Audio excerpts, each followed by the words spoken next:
Apakah Anda bahagia? Puji Tuhan, udah banyak yang tersenyum ya. Kita mesti punya perasaan bahagia. Bahagianya satu, ketika kita ada di dalam komunitas anak-anak Tuhan begini kita berkumpul. Kita merasa bahagia ketika ada di dalam keluarga kita. Kita merasa bahagia ketika kita hang out sama teman-teman, nongki-nongki gitu ya. Nah, jadi ada banyak kebahagiaan yang kita boleh bilang Anda berhak bahagia gitu ya. Kita berhak untuk bahagia. Apalagi kita anak Tuhan, Tuhan jagai kita, Tuhan pelihara kita. Kita jangan sedih boleh. Saya juga sering sedih. Tapi kesedihan itu tidak mengikat kita. Ya, karena setelah kita sedih, Roh Kudus itu akan berbicara. Kenapa harus sedih? Ayo bangkit gitu ya. Saya selalu ingat perkataan Raja Daud. Pujilah Tuhan hai jiwaku gitu ya. Saya kalau sedih atau lagi merasa down banget gitu ya. Rasanya terpuruk banget gitu. Ayat itu menguatkan saya. Pujilah Tuhan hai jiwaku. Kalau enggak saya berkata bangkit. Bangkit jangan nangis. Bangkit. Bahagia. Gitu loh ya. Jadi memacu diri kita sendiri gitu ya. Ada yang tahu nggak di mana itu perkataan Daud? Pujilah, pujilah Tuhan hai jiwaku. Hah? Pujilah Tuhan hai jiwaku. Nanti di situ di bawahnya ada jawabannya. Kenapa gitu? Itu ada di kitab Mazmur. Siapa boleh buka itu? Siapa yang punya? Siapa yang tahu gitu? Mazmur berapa? 103 ayat 1. Yuk sama-sama kita baca.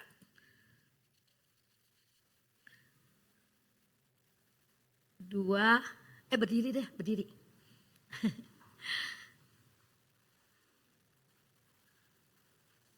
Lihat di screen aja boleh. 2, 3. Dari Daud, pujilah Tuhan, hai jiwaku, pujilah namanya yang kudus, hai segenap batinku. Terus kita lihat ayat kedua. 2, 3. Pujilah Tuhan, hai jiwaku, dan janganlah lupakan segala kebaikannya. Ayat 3. Dia yang mengampuni segala kesalahanmu, yang menyembuhkan segala sakitmu. Ayat 4. Dia yang menebus hidupmu dari lubang kubur, yang memahkotai engkau dengan kasih setia dan rahmat. Ayat kelima.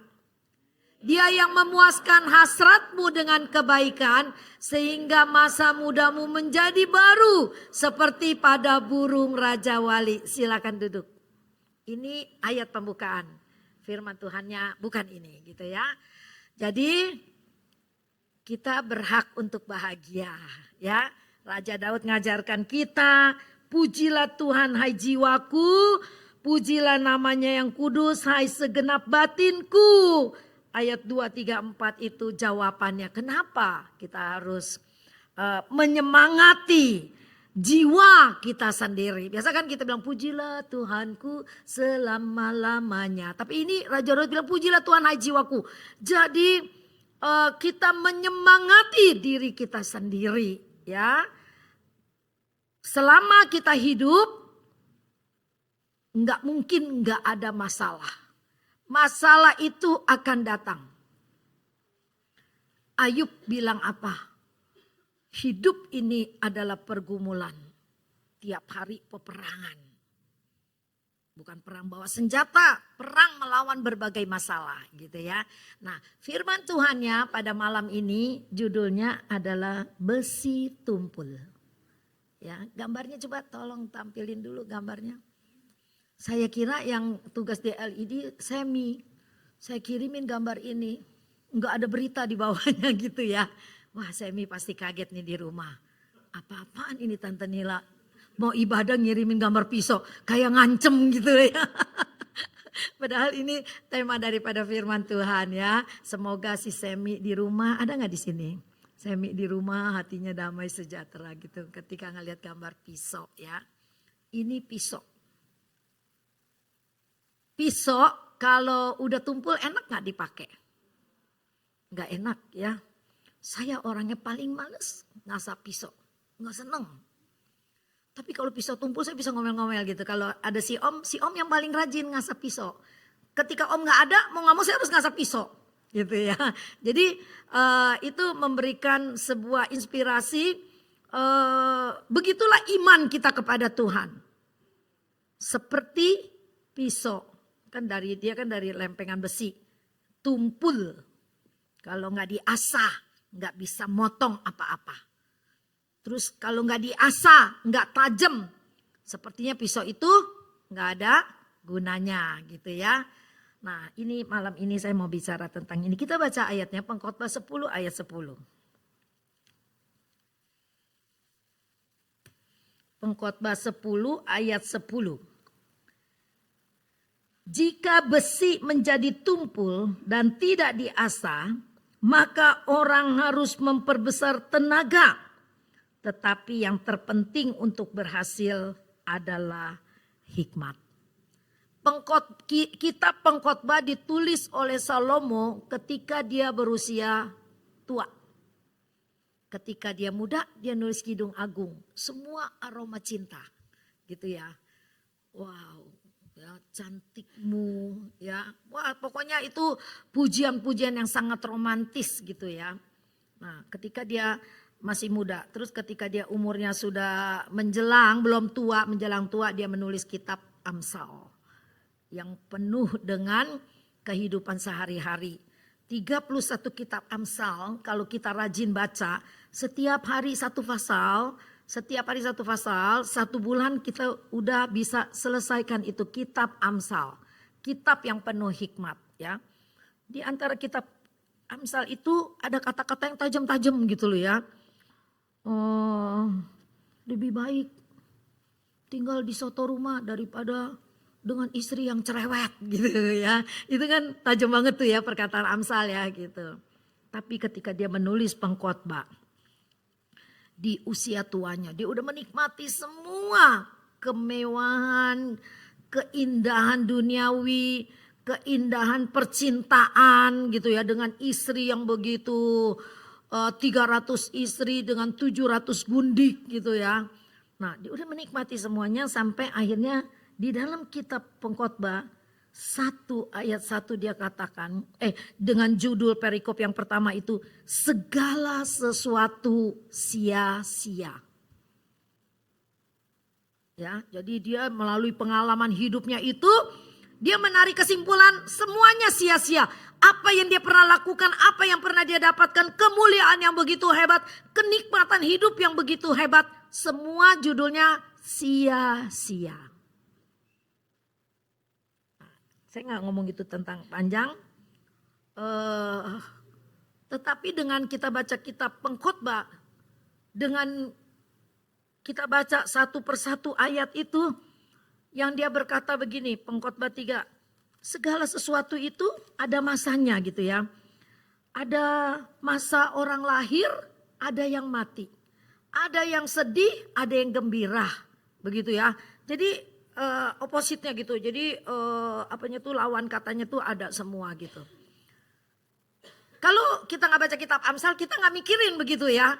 Tapi kalau kita baca kitab Amsal lagi, Pengkhotbah, kita akan mengiyakan apa yang Salomo tulis itu, kita akan iyakan benar. Ada waktu kaya, ada waktu miskin, ada waktu untung, ada waktu kita rugi. Ada waktu kita sakit, ada waktu kita sehat. Semua akan berjalan bersama, berdampingan. Gak ada orang umurnya berapa 80 tahun. Terus dia bersaksi, saya gak pernah sakit. Gitu. Pasti ada lah saat-saat kita sakit. Pasti ada saat-saat kita tidak sehat. Pasti ada saat-saat kita jatuh, tapi kita bangkit lagi, kita bangun gitu. Jadi semua akhirnya menjadi keseimbangan. Ketika kita punya hikmat, kita punya akal budi, kita terus berjalan di dalam jalannya Tuhan, kita bisa menyeimbangkan semua. Apa yang Salomo katakan. Ketika ada lahir kita bergembira, kita menangis bahagia. Lahir cucu yang pertama gitu. Ketika atau anak yang pertama, ketika ada yang mati, kita nangis. Harus berpisah gitu ya. Tapi semua itu akhirnya kita bisa terima. Memang itu ada lahir, ada mati, gitu ya. Ketika kita hari ini untung, besok ternyata kita rugi.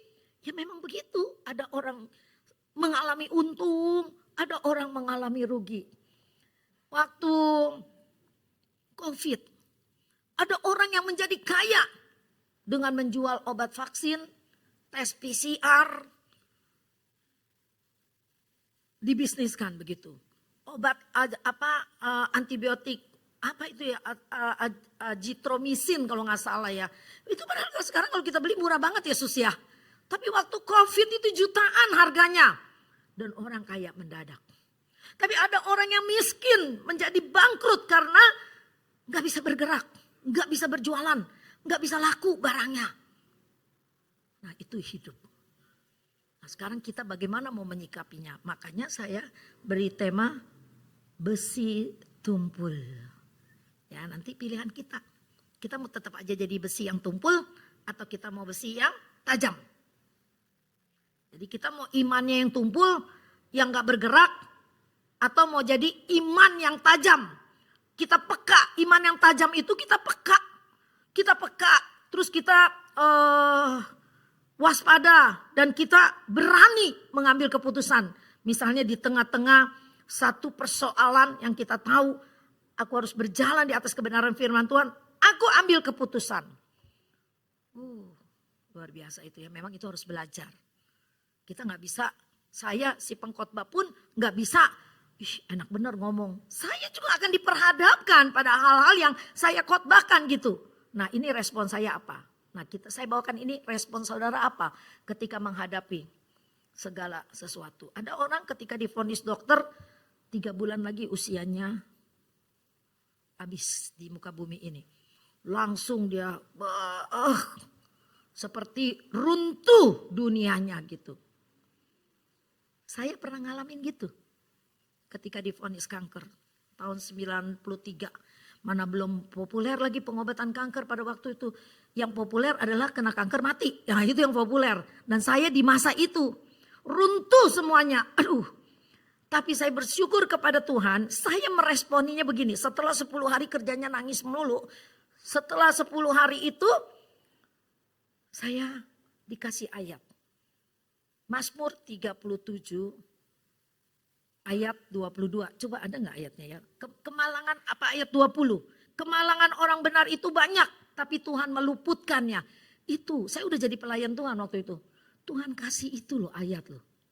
Ketika ayat itu Tuhan kasih.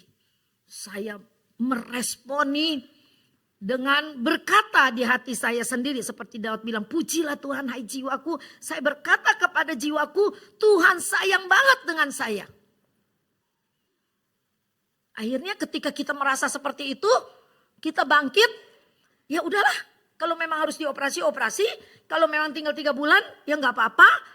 Yang penting 3 bulan itu aku isi dengan hidup yang berkualitas. Yang menyenangkan hati Tuhan. Malam ini saya mau mengarahkan kita semua kepada keadaan yang seperti itu ya. Salomo menulis kitab pengkhotbah setelah dia tua dan mengalami banyak hal dalam hidupnya sebagai pribadi maupun sebagai pemimpin maupun sebagai raja. Pengalamannya luar biasa ya. Kalau saya cuma sebagai seorang ibu, sebagai seorang pemimpin keluarga muda, dulu pernah jadi ketua kaum ibu. Nah, tetapi Salomo dia punya pengalaman sebagai pribadi, sebagai pemimpin, sebagai raja. Nah, dia mengambil pelajaran tentang besi yang akan jadi tumpul jika tidak diasah. Sehingga ketika digunakan kita harus bekerja berat dengan mengeluarkan lebih banyak tenaga. Kan kalau pisaunya tumpul cuma motong daging, aduh apalagi kalau dagingnya daging apa tuh yang alot gitu misalnya, kita godot-godot nggak putus-putus, dan akhirnya kita emosi marah ya gitu ya. Tapi kan kalau tajam langsung putus. Apalagi kalau kita ke tukang babi gitu ya. Demen nih ngomongin babi ya. Apalagi kita kalau ke tukang babi ya, dia kalau potong yang itu slices tuh yang selembar-selembar tipis. Itu pisaunya tajam baru bisa terjadi begitu. Wah demen, saya demen tuh, saya bisa terpukau tuh ngeliatnya. Dia potong pisaunya tajam sekali, selapis tipis kayak kita makan steamboat begitu ya. Tipis. Nah, jadi pisau yang tajam itu, pisau yang tumpul itu kita harus keluarin tenaga, akhirnya kita emosi, kita nggak dapat apa-apa. Nah, kalau hidup kita itu diumpamakan sebagai besi, maka hidup kita akan tumpul, artinya hidup kita tidak berguna, tidak punya pengalaman, tidak ada kesaksian jika tidak diasah. Nah, sekarang masuk dalam masa diasah itu, itulah yang kagak enak. Masa kita diasah itu yang paling kagak enak ya. Coba tampilin Son. Kapan kita diasah? Kita sih kalau ngomong pisau tumpul asahin tuh. Nah kalau itu dianalogikan ke dalam kehidupan kita, masa pengasahan itu gak enak. Nah ini jawabannya. Kapan kita diasah? 1. Baca sama-sama. 2, 3.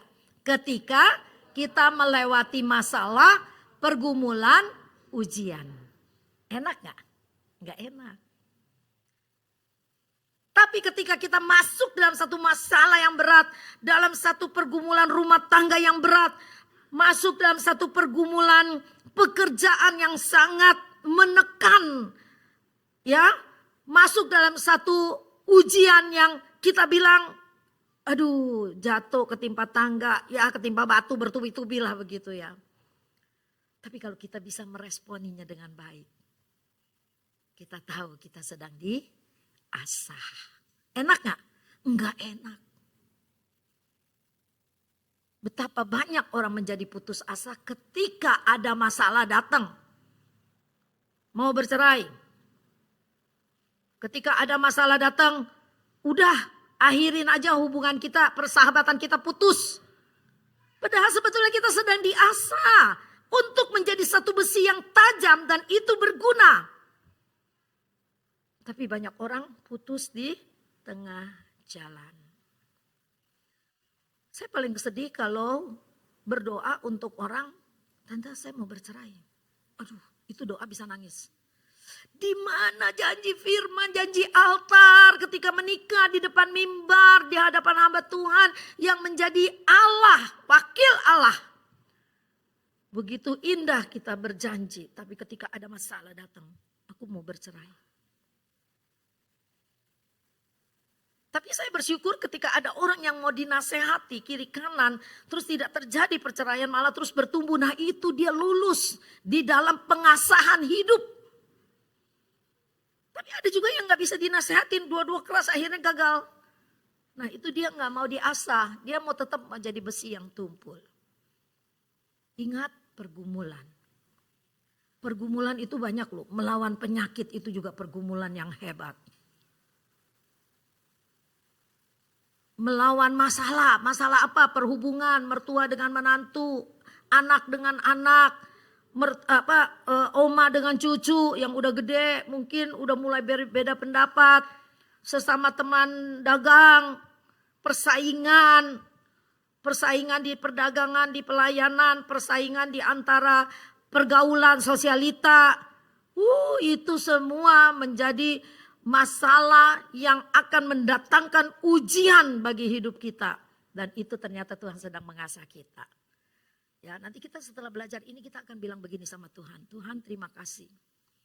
Memang ada masalah. Masalahku belum selesai. Tapi aku tahu aku sedang diasah oleh Tuhan. Kuatkan aku agar aku bisa lewat. Terus kita nyanyi. Engkau ada gitu loh ya. Bersamaku di setiap musim.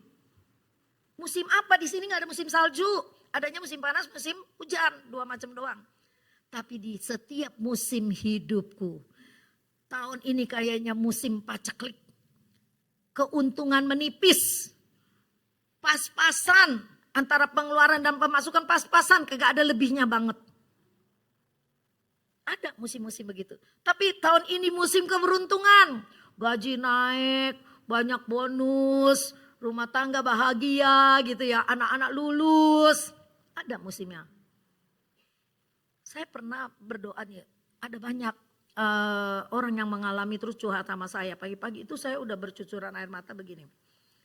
Aduh Tuhan, beratnya hidup dia gitu ya. Beratnya hidup yang ini.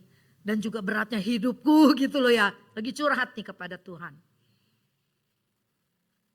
Ketika kita curhat kepada Tuhan, Roh Kudus akan berbicara. Tidak selamanya musim salju.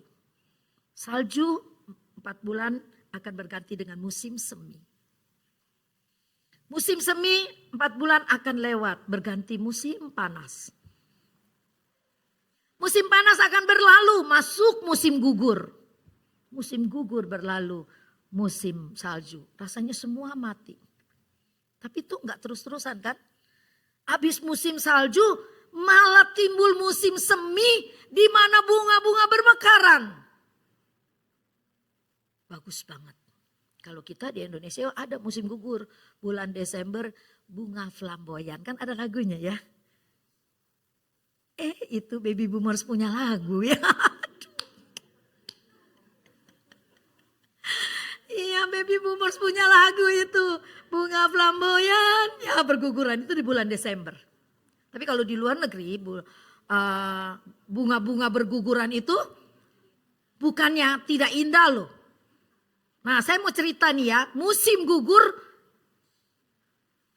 daun menguning, berguguran sampai botak.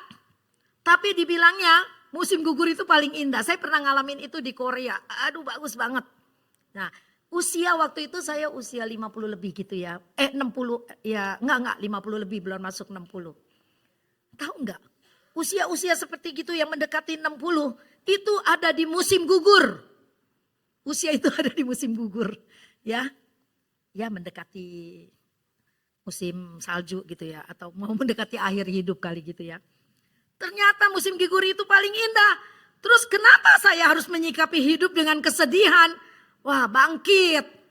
Musim gugur dikagumin orang dari berbagai bangsa datang untuk menikmati ke negara-negara yang ada musim gugurnya. Nah usia 60-an itu masuk di musim gugur. Jadi kalau kita menjadi tua gak usah khawatir.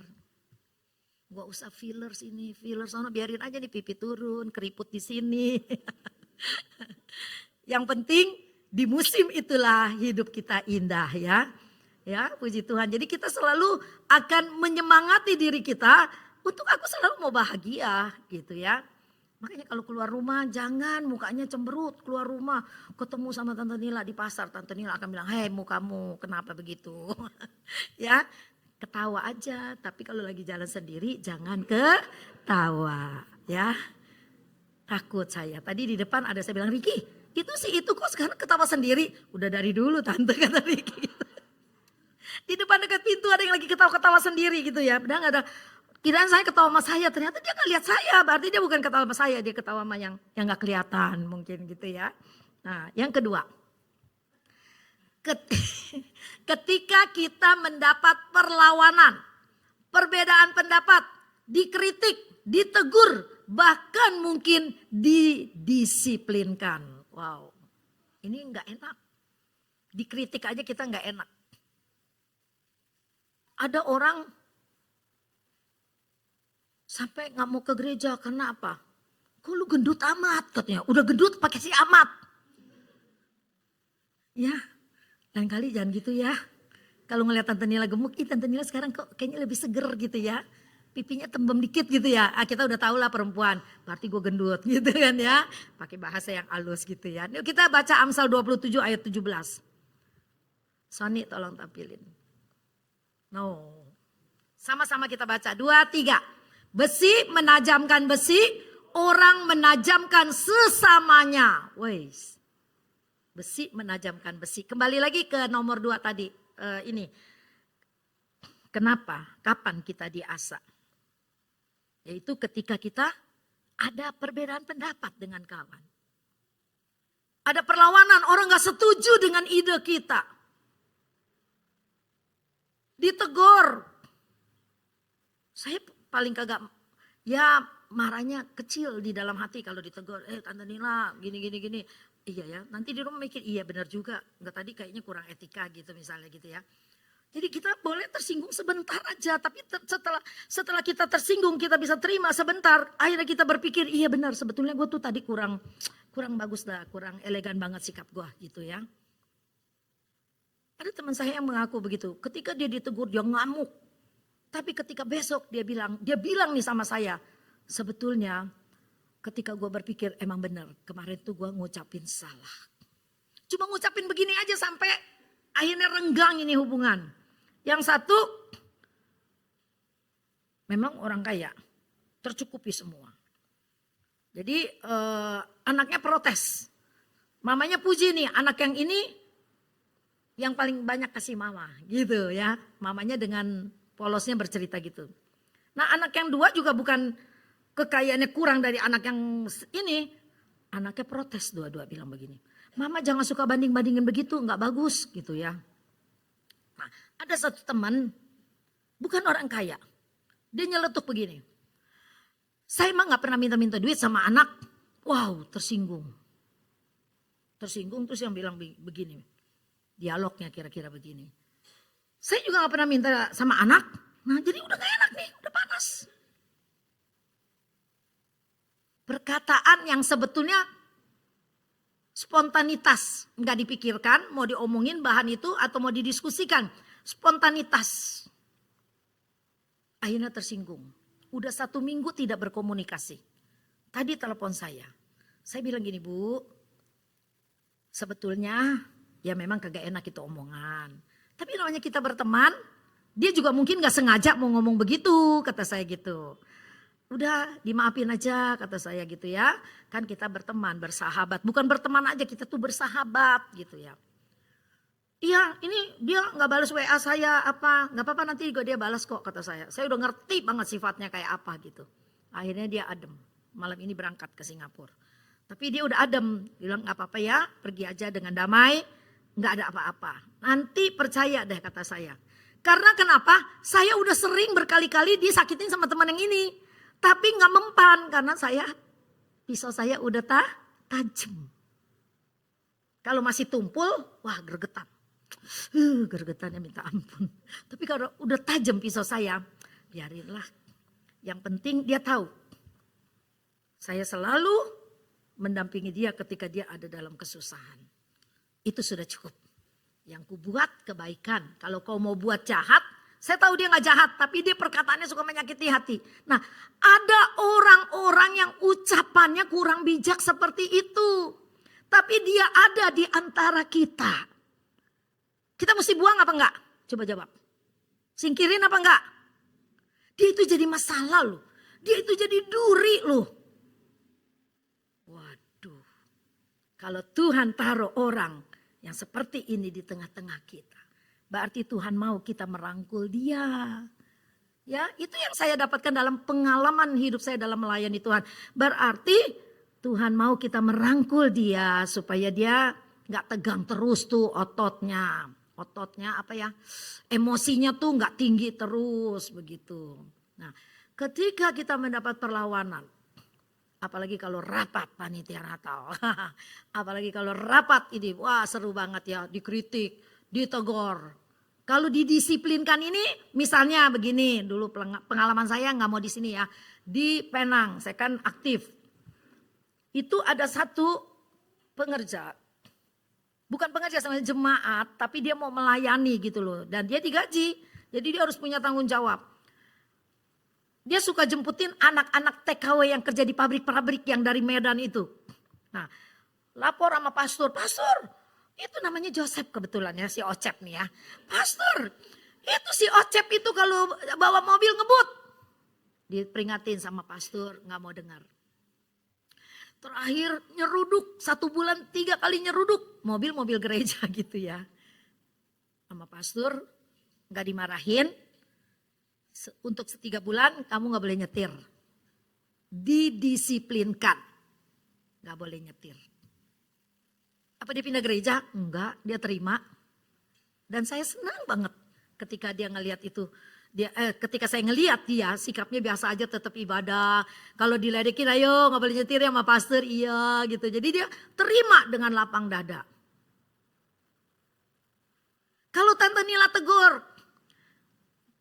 Jadi singon bajunya jangan pendek-pendek. Marah, kuno Tante Nila itu ya. Gitu misalnya, ini misal di sini gak ada. Tadi saya lihat cakep-cakep banget tuh pakai baju panjang-panjang begitu, keren ya. Saya ingat noni-noni Belanda zaman dulu gitu kan pakai baju panjang-panjang gitu. Kalau bisa bunga-bunga.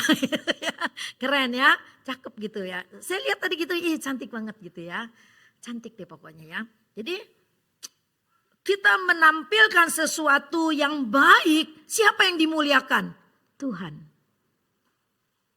Di Penang itu, mereka udah modern. Ke gereja mau pakai you can see no problem. Nggak ada yang negor. Tangan buntung begini-begini, wow. No problem. Kalau di sini, much problem. Dangerous itu ya. Di sana enggak apa-apa.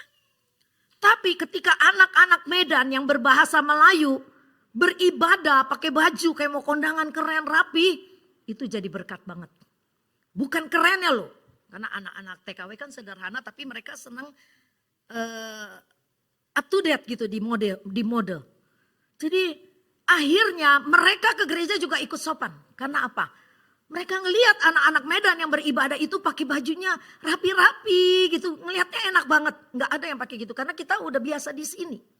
Nah, kebiasaan yang baik di sini, kalau kita imannya kuat, kita keluar kemana aja kita akan bawa itu kebiasaan yang baik. Oh, saya tinggal di Amerika.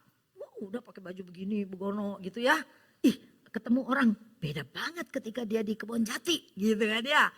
Nah, jadi sesuatu yang baik kalau memang dia udah tertanam di dalam hati kita dan di dalam kehidupan kita dan kita tahu itu memuliakan Tuhan. Dan itu kita akan lakukan dengan senang. Jadi ditegur, didisiplinkan, dikritik. Ada beda pendapat nih antara saya dan saudara. Kita sedang diasah. Enak? Enggak enak diasah itu. Tapi kita tahu seperti duren. Duren kulitnya bagaimana? Duri. Tapi ketika dibuka, duren yang berduri itu dalamnya asik. Jadi pengen makan duren. Tapi luarnya duri, benar gak? Duri. Rasul Paulus bilang dia udah berdoa 3 kali supaya Tuhan angkat duri ini. Malah Tuhan bilang justru di dalam kelemahanlah kuasaku menjadi nyata. Terus Anda ingat duren, durinya tajam. Salah pegang, berdarah. Tapi ketika dibelah, asiknya itu duren gitu ya. Jadi ada sesuatu yang manis di balik penderitaan, di balik pencobaan, di balik persoalan yang kita hadapi. Ada sesuatu yang manis. Cocok gak kalau habis hujan tampak pelangi? Cocok ya? Habis hujan ada pelangi kasih. Kenapa pelangi kasih menjadi kayak trademark buat kita? Karena itu janji Allah kepada Nuh. Ketika bumi ini masih diselamatkan, Tuhan kasih pelangi, tanda janji Tuhan. Jadi ketika badai kehidupan berlalu, ada pelangi kasih Tuhan yang mau menguatkan kita. Puji Tuhan. Pendisiplinan itu semua berguna untuk menumbuhkan kekuatan. Saya lupa kirim ini. Berguna untuk menumbuhkan kekuatan, ketangguhan iman, keterampilan untuk menyelesaikan masalah. Setelah Anda diasah, pisaumu tajam, wow. Dikatakan kita punya keterampilan untuk menyelesaikan masalah. Iman kita menjadi tangguh. Enggak mudah tergoda. Bukan berarti, sekarang imanku udah tajam, diasah. Ada orang mau kritik nih, pisaunya dikeluarin. Jangan gitu ya. Jangan ya, jangan begitu. Bukan buat ngancam orang itu pisau yang udah tajam itu. Pisau iman kita ya. Yang kedua adalah tumbuhkan dan suburkan ucapan syukur, kesabaran dan pengertian. Ketika kita bisa lewat gini ini semua, otomatis kita akan jadi sabar. Akhirnya kita ngerti. Dia memang harus ada di tengah-tengah kita dan kita mau mengasihi dia. Lalu akhirnya tumbuh ucapan syukur. Tadi lagu-lagunya bertema ucapan syukur ya. Lalu Dan semua itu dapat kita terima ketika kita memiliki hikmat untuk mengerti, memahami, menyadari, dan menerima segala sesuatu dengan senang hati. Ya, ketika kita bilang, ya Tuhan gak apa-apa, asah aja Tuhan. Supaya aku makin tajam, imanku kuat, aku bisa punya pemahaman yang lebih dalam untuk menghadapi berbagai masalah. Nah, ini saya punya Mansor tahun 2019. Tadi nungguin Marcel itu kan dia MRI, kakinya ada cedera main basket. Saya baca-baca, cocok banget dengan khotbah malam ini. Judulnya apa? Kegagalanmu, uang sekolahmu. Ayo, bisa nangkep gak? Waktu saya baca judulnya, apaan nih ceritanya? Kegagalanmu, uang sekolahmu. Jadi ada satu orang yang dia punya action figure itu apa seperti koleksi, ya kita taruhlah robot dah gitu ya, koleksi icon itu yang lagi ngetrend dah pada waktu itu. Nah dia punya tangannya buntung gitu loh iconnya itu. Jadi ketika tangannya itu buntung dia pikir udah gak ada harga ini barang. Udah gak ada harga jadi dia posting gitu ya. Dia jual murah aja dah, yang penting ada duit, dapat duit. Jadi dia jual pegoceng gitu, 150.000. Begitu dia posting langsung dibeli nih sama orang. Nah ketika dibeli terus dia cerita dah kisah itu kenapa dia bisa memiliki barang itu begini akhirnya kepatah terus akhirnya dibeli orang. Ketika dia posting itu ada orang malah bilang begini, aku berani beli 300 katanya begitu. Aku berani beli 300, dia nyesel. Ya ampun, aku jual kemurahan 150.000 katanya gitu ya. Dia cerita sama temennya. Temennya nih rohani, temennya bilang begini, udah jangan dipikirin, anggap aja hidup ini adalah sekolahmu katanya gitu ya. Dan uang yang rugi itu 150.000 yang rugi istilahnya gitu ya atau hilang itu adalah uang sekolahmu. Kamu tidak rugi kehilangan uang itu karena dengan demikian kamu mendapatkan ilmu. Wow. Dengan begitu kamu mendapatkan ilmu dan pengalaman baru yang dapat dijadikan pembelajaran di lain waktu. Ini keren banget artinya. Sekarang ini mungkin kita mengalami satu kerugian yang bikin kita menyesal gak habis-habis. Ketika saya baca ini benar, anggap aja itu uang sekolah. Untuk ilmu pembelajaran hidup yang kita dapat. Bahwa lain kali kita hati-hati. Lain kali kita jangan terburu nafsu ambil keputusan. Lain kali kita berdoa dulu. Itu namanya ilmu. Ilmu pembelajaran hidup. Yuk kita belajar ya mulai malam ini ya. Kalau kita sedih nangis gak apa-apa. Nangisnya di depan, di kaki Tuhan. Jadi ada nanti sentuhan-sentuhan Tuhan. Sentuhan-sentuhan Roh Kudus yang akan membimbing kita. Itu firman bisa tiba-tiba datang. Itu namanya rema. Ketika engkau lagi menangis, engkau lagi protes sama Tuhan. Aduh Tuhan aku gak terima, kenapa ini semua terjadi? Tiba-tiba firman datang. Atau judul khotbah ini datang. Nah itu rema. Alami itu, harus alami itu. Dan itu yang membuat kita bertumbuh. Akhirnya kita senang menjadi Kristen. Ada lagunya tuh. Ya lagu Baby Boomer lagi aja kalau tante nyanyi ya. Lagunya yang zaman dulu. Ya tapi saya akhirnya memutuskan begini. Saya mau ingat lagu-lagu zaman dulu. Nanti kalau Tuhan izinkan saya sampai umur 80. Ketika itu ini anaknya si Randy, anaknya si Yosef besuk. Itu besuk Popo Nila udah umur 80. Popo mau nyanyi apa nih kalau oma-oma saya besuk. Terserah oma udah gak ada yang inget. Ya ampun. Saya kalau bisa jangan ya masih inget. Ku senang jadi Kristen apa gitu ya pokoknya ya. Atau ku perlu Tuhan. Lagu-lagu yang zaman dulu tapi pendek-pendek gitu ya. Tapi itu pengalaman hidup orang-orang yang cinta Tuhan. Mari kita berdiri.